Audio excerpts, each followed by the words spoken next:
রাজধানীর বনেদি ক্লাবগুলির মধ্যে একটি হলো উষাবাজার স্থিত ভারতরত্ন সংঘ ক্লাব। প্রতি বছর ভারতরত্ন সংঘ ক্লাব বড় পরিসরে দুর্গাপূজা করে থাকে। এই বছর ভারতরত্ন সংঘ ক্লাবের দুর্গাপূজা আদৌ কি হবে তা নিয়ে দেখা দিয়েছে ধোঁয়াশা। কিছুদিন পূর্বে ভারতরত্ন সংঘের ক্লাব গৃহ প্রশাসন থেকে ভেঙে গুড়িয়ে দেওয়া হয়, কারণ ক্লাব গৃহটি সরকারি খাস জায়গায় নির্মাণ করা হয়েছিল। এরই মধ্যে এলাকার লোকজন ছোট পরিসরে হলেও এই বছর দুর্গাপূজা করার উদ্যোগ গ্রহণ করে।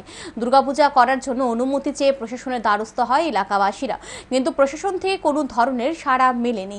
তাই রবিবার সকালে এলাকার লোকজন দুর্গাপূজা করার জন্য ভারতরত্ন সংঘ ক্লাবের জায়গাটি পরিষ্কার করতে চায়, কিন্তু এদিন প্রশাসন থেকে এলাকাবাসীদের বাধা দান করা হয়। এলাকাবাসীরা জানান, ভারতরত্ন সংঘ ক্লাবের দুর্গাপূজা বহু বছর ধরে চলে আসছে। এই বছর তারা ছোট পরিসরে দুর্গাপূজা করার উদ্যোগ গ্রহণ করেছে। তাদের দাবি, প্রশাসন থেকে তাদেরকে ছোট পরিসরে পূজা করার জন্য অনুমতি প্রদান করা হোক।